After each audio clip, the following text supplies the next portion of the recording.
Eu vou fazer um videozinho rápido e dessa vez vai ser um videozinho rápido mesmo, mas eu quero abordar nesse vídeo a questão assim das mulheres que aparecem aqui no canal ou aparecem no canal aí de uns colegas.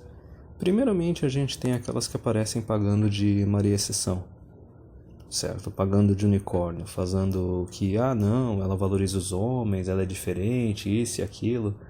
E a gente sabe qual é a dinâmica que está rolando por trás disso. É a mulher que é mais inteligente que as outras e vê que ser gado não é tão bom assim. Simplesmente seguir cegamente o feminismo e sair falando que todo homem é estuprador e potencial, etc., é uma manobra que não garante benefícios, compreende? Tu simplesmente vai antagonizar os homens e daí como é que tu vai receber alguma coisa deles? É sempre bem melhor tu ter um relacionamento amigável, um relacionamento amistoso com as pessoas. E não é nem só isso, é lógico que daí ela também está buscando uma forma de se diferenciar das outras mulheres. É uma forma de alimentar o ego também e meio que querer pagar o seguinte: não, eu sou melhor que aquelas outras mulheres, entende? Eu sou uma aliada, eu tô do lado de vocês. Eu já vi muito disso quando eu frequentava página e fórum de movimento do direito dos homens, etc. É lógico que na parte assim de MGTOW elas já vão chegar aqui sempre bem mais agressivas, porque a gente está discutindo aqui até questões de, por exemplo, de tirar direitos das mulheres ou de tirar as mulheres das nossas vidas. Então já é algo bem mais grave, elas já se sentem bem mais ameaçadas nisso. Mas enfim, tá, já cortei a questão das supostas aliadas, das Marias Exceção, mas também tem outra questão, tem aquelas que chegam no canal e elas ou não entendem ou se recusam a entender estatística e entender generalização. Qualquer generalização é, não, tu é extremista, tu é misógino, escambau, tipo besteira. E todo mundo que ensinou a qualquer coisa de misoginia ou de ódio a mulheres ou ódio a homens, não sei o que, aqui no canal eu já saio cortando.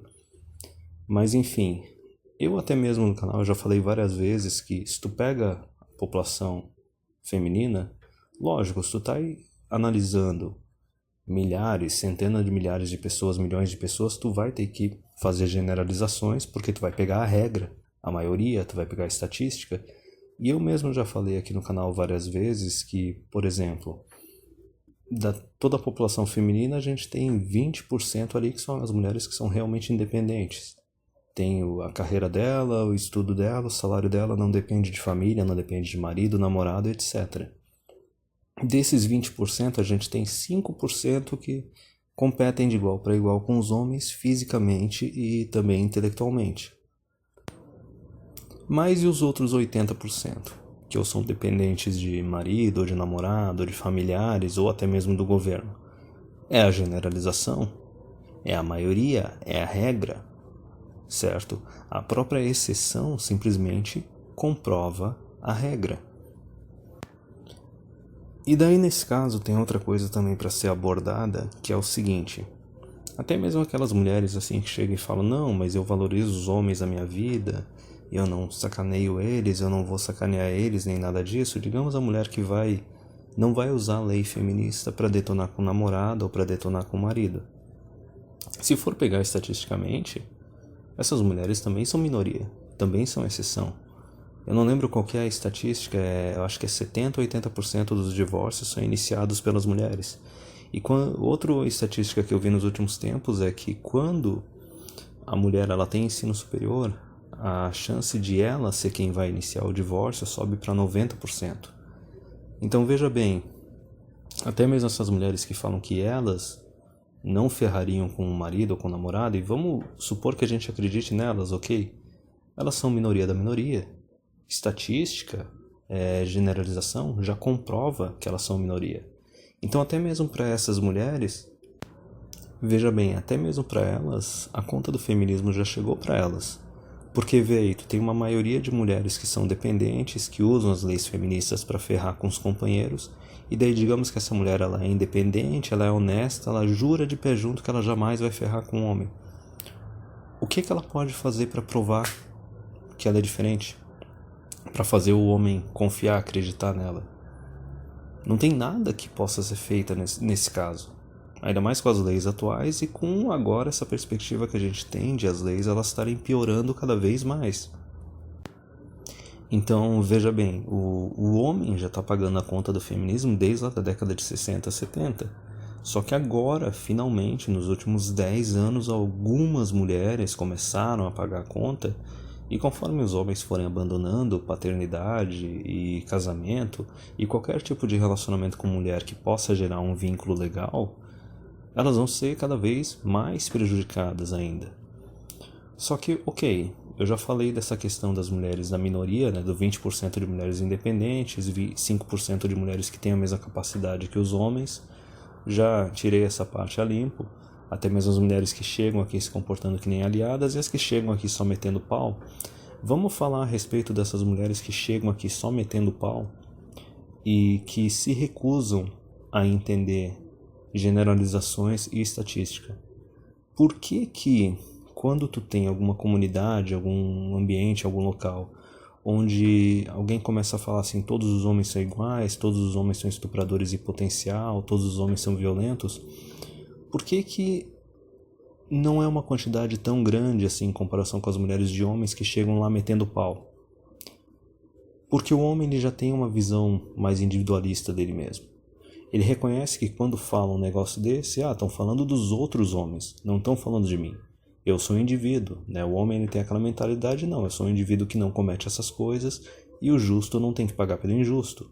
Eu não tenho que ser responsabilizado ou culpado pelo que uns outros loucos estão fazendo aí. E até mesmo se a gente for pegar essa parte aí do argumento de todo homem é estuprador em potencial ou violento, a gente tem que ver o seguinte, qual é o percentual de homens que batem em mulher ou estupram mulher? É menos de 1%? É menos de 0,1%? É menos de 0,001%? Compreende? Então, olha a comparação. Quando eu digo assim das mulheres que são dependentes, a gente está falando de uma generalização e de uma parte estatística comprovada. Se tu for pegar dados de imposto de renda do IBGE, comprovadamente a maior parte das mulheres são dependentes. Só que quando a gente fala isso, a gente está sendo misógino, a gente está generalizando. Não, tem dados para comprovar isso, certo? Agora, quando chegam e falam, não, mas todo homem é estuprador em potencial, é violento, não sei o que, tipo, os dados também comprovam que é uma minoria de uma minoria, certo? Só que daí tu não pode rebater isso, e até os homens não vão lá rebater isso tanto. Como eu falei, porque o homem ele tem uma visão mais individualista dele. Ele consegue ver que esses outros caras são outros, não é ele. Cada homem tem a sua imagem, cada homem tem o seu valor. Mas por que para as mulheres, toda vez que falam alguma coisa de mulheres como um coletivo, independente de ser generalização ou não ser, por que elas chegam já metendo pau? É muito simples. As mulheres elas têm uma visão coletivista. O homem tem uma visão própria de si mesmo, individualista, as mulheres elas têm uma visão coletivista delas mesmas. Por exemplo, imagina que tem um homem famoso que, sei lá, é um super atleta, um grande cientista, e ele tem uma grande conquista que simplesmente marca o nome dele na história da humanidade. Como é que ele fica marcado? Esse cara são os irmãos Wright lá que inventaram um avião. Ou é o Thomas Edison, não sei o que. Ou é o Galileu, entendeu? Aquele indivíduo conquistou e fez aquilo. A gente não chega e fala, não, ele fez isso e isso foi uma conquista para todos os homens. Entendeu? Não, é uma conquista dele e foi uma contribuição grande para a humanidade. Mas não é aquela coisa, todo homem agora vai se vangloriar por causa de uma coisa que um outro homem fez. Que nem eu falei, o homem ele tem uma visão individualista dele mesmo. Agora veja bem o que acontece quando uma mulher comete um grande feito, tem uma grande conquista. Sei lá, a única que me vem à cabeça agora eu não vou saber o nome, mas é aquela mulher que descobriu, inventou o Kevlar. É uma pesquisadora norte-americana lá da época da Guerra do Vietnã, um pouquinho depois. E daí a gente pode pegar também aquela lá da radiação, que trabalhava junto com o marido, fez umas pesquisas assim de descoberta do átomo e tal. É Mary Curie, acho que é. Morreu de câncer, etc. Mas enfim, quando ocorre isso, as mulheres, elas vai ver qualquer blogzinho feminista, etc. Não, isso foi uma grande conquista para todas as mulheres, entendeu? É aquela patotinha coletivista. Se uma mulher faz isso, então isso é para todas as mulheres. Então veja bem onde é que eu estou chegando. Se, quando tem uma mulher que conquista algo, que marca o nome dela na história, isso é coletivizado para ser algo que, meu Deus, é uma conquista de todas as mulheres, porque elas têm uma mentalidade coletivista, o mesmo ocorre quando tem uma mulher que faz algo gravíssimo. Entendeu? Vamos pensar numa coisa mais absurda, uma mulher pedófila, ou uma mulher que matou o próprio filho, ou matou o marido. Por que quando acontece isso, aí não pode ser coletivizado, não pode ser, não, toda mulher é uma infanticida em potencial, certo? Toda mulher é uma assassina em potencial. Não, o negócio tem que ser abafado, o negócio tem que ser coberto. O pessoal tem que ir atrás e tem que falar, não, mas ela fez isso porque ela era louca, ou porque ela foi abusada. Porque, veja bem, quando o homem ele tem um grande feito positivo, aquela conquista é só dele, não é puxado para ser uma conquista de todos os homens. Quando o homem faz algo muito absurdo, aquilo ali foi aquele homem que fez algo muito absurdo, por mais que as feministas agora querem puxar, né, para tudo quanto é caso de homem que faz atrocidade, não, agora todos os homens têm que ser oprimidos, limitados e punidos por causa desse cara que fez isso, porque elas têm visão coletivista. Mas veja bem, no caso das mulheres, quando uma mulher conquista algo, faz algo muito positivo, isso é algo coletivo para todas as mulheres. Só que daí, da mesma forma, quando uma mulher faz algo grave, gravíssimo, não, tem que ser acobertado, porque lógico, na cabeça delas, isso também é algo coletivo, e se for algo negativo, tem que ser acobertado, tem que ser censurado, tem que ser proibido dos outros verem. E agora eu vou chegar no cerne da questão desse vídeo. Por que os homens operam de uma forma individualista e por que as mulheres operam de uma forma coletivista? É muito simples. O homem, ele é independente. Ele não tem a opção de ficar dependendo indefinidamente dos pais. Ele não tem a opção de ficar dependendo do Estado. E ele muito menos tem a opção de ficar dependendo de uma namorada ou de uma esposa. Os pais, uma hora, eles vão deixar, filhão, ou vai ou racha, se vira. O Estado, vai ver o cara se tornar morador de rua e não tá nem aí. A mulher, a hora que o cara ficar desempregado muito tempo, ou a mulher conquistar um cargo profissional, um salário acima dele, o cara tá correndo o risco de tomar um divórcio, tomar um pé na bunda. Então o homem, ele tem noção que o valor dele é individual. Ele tem o valor individual dele, ele tem as conquistas dele, e ele tem que cuidar de si mesmo, porque senão ninguém vai cuidar dele. Certo? Os pais não vão cuidar dele indefinidamente, o Estado não vai cuidar dele, e muito menos a companheira dele vai cuidar dele. No caso da mulher, é diferente. Os pais, eles custam muito mais a deixar uma filha se virar sozinha. Eles cuidam bem mais da filha. Quem tem irmãs deve ter percebido isso, que os pais, eles cuidaram muito mais da irmã do que cuidaram dele. Nesse caso eu estou falando de homens. O Estado vai ver a quantidade de benefício de lei que tem exclusiva só para mulher, então o Estado também vai cuidar das mulheres. Porque uma mulher moradora de rua, meu Deus, é uma atrocidade. Que nem tem aquela estatística, né? Que dizia que 1 em cada 4 moradores de rua eram mulheres. É porque os outros 3 eram alienígenas, sabe? Simplesmente dane-se. E a mulher também, ela tem a opção de ficar sendo sustentada, cuidada pelo namorado ou pelo marido. Independente dela ficar desempregada ou ter um salário abaixo dele, o homem não se importa de cuidar da mulher. Então veja bem, o homem, ele tem uma visão individualista, ele sabe que ele tem que cuidar de si mesmo, porque senão ninguém vai cuidar dele. A mulher, ela tem uma visão coletivista e ela sabe que tem alguém que vai cuidar dela. Só que aí é que está a questão, por que elas têm uma visão feminina coletivista? Por que tem essa sisterhood über alles, né? A irmandade acima de tudo? O Rolo gosta de usar esse termo, mas por que elas têm essa mentalidade, essa visão coletivista e essa necessidade de sempre promover de forma positiva na sociedade a imagem feminina? Que nem eu disse, as conquistas, os grandes feitos de uma mulher são os grandes feitos de todas as mulheres. E querer esconder, abafar, censurar quando uma mulher comete uma atrocidade. É muito simples.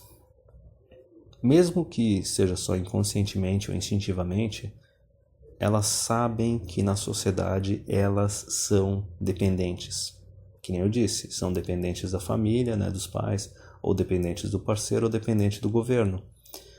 Só que para uma pessoa continuar sendo dependente, essa pessoa tem que ter uma imagem positiva, os outros têm que estar dispostos a cuidar e sustentar essa pessoa.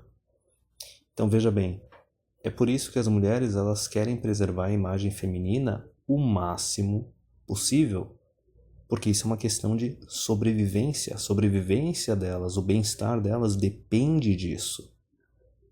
É só quando tu tem uma imagem positiva das mulheres é que tu vai ter governo cuidando das mulheres, tu vai ter família cuidando das mulheres, tu vai ter homens cuidando das mulheres. Então isso para elas é uma questão de sobrevivência, é uma questão prioritária. É por isso que elas têm essa mentalidade coletivista e elas querem promover e preservar a imagem feminina na sociedade o máximo possível. Mas então, vamos pegar numa visão de longo prazo e vamos analisar o que aconteceu. Acho que, digamos assim, desde a segunda onda feminista, né, década de 60, 70. Então vamos analisar aí o que aconteceu nos últimos 60 anos. Vamos lá. Um monte de mulher destruindo a própria imagem, essa cultura absurda de promiscuidade, esse negócio de agora querer normalizar adultério, normalizar cucagem, compreende? E ainda do outro lado tu tem um monte de lei misândrica sendo implementada, negócio piorando cada vez mais. Então veja bem só o que aconteceu. Na parte dos pais, eu acho que os pais meio que continuam cuidando das filhas. Eu acho que talvez um pouco menos do que cuidavam antes, mas continuam cuidando. Só que tu já consegue ver que os homens já não estão mais dispostos a cuidar tanto de mulher, proteger tanto a mulher e prover tanto para a mulher. Isso está relacionado à misandria na sociedade. Isso está relacionado a leis feministas que ferram com o homem. Isso está relacionado também com as próprias mulheres. Eu não estou falando, estão fazendo campanha contra a imagem das mulheres. Não, as próprias mulheres se comportando de forma não respeitável, se comportando de forma degenerada e detonando com a própria imagem delas. Então não só os homens assim não vão estar tão dispostos a proteger e prover para elas, como talvez até vão começar a querer se afastar delas. Que é algo que está acontecendo, quem está frequentando esse canal está vendo isso. E daí a gente tem mais uma outra questão. O governo continua provendo e defendendo os interesses delas. Só que, é que nem eu falei já algumas vezes, o governo ele é filha da mãe, ele não é trouxa. Conforme a taxa de natalidade, por exemplo, aqui do Brasil continuar caindo, vai chegar um momento que a mulherada também vai ser abandonada pelo governo. E nesse ponto, como o governo ele é filha da mãe, ele não tem essa parte assim de valores, ele não está nem aí se a imagem da mulher na sociedade é positiva ou negativa. Simplesmente o papel da mulher para o governo é se reproduzir e gerar mais escravos. E também servir como curral eleitoral para aumentar ainda mais o tamanho do Estado, tornar ele cada vez mais invasivo e mais socialista, né?